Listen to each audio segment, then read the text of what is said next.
Hello YouTube, welcome to channel Seal Car 212.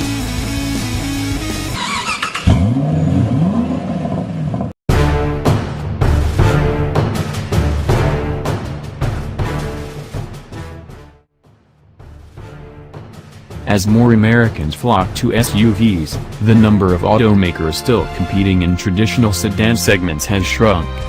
But Toyota still sees a market of buyers for full-size sedans and thus is rolling out a fifth-generation Avalon. Because it rides on the same TNGA platform as the 2018 Camry, the redesigned 2019 Avalon also benefits from many of the Camry's advances in powertrain and platform engineering. But perhaps what will make the most buzz in the post-CES climate is Toyota's decision to offer Apple CarPlay.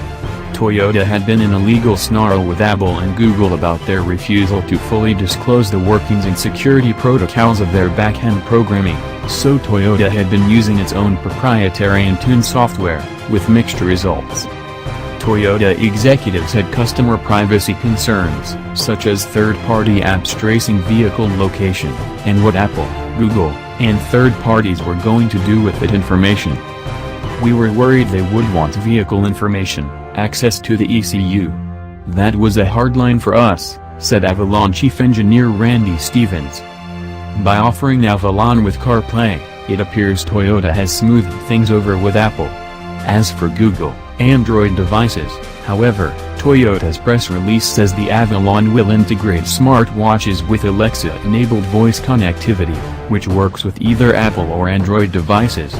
But the automaker won't offer Android Auto with the Avalon's 9.0-inch infotainment screen, which can be pinched and flipped like a smartphone.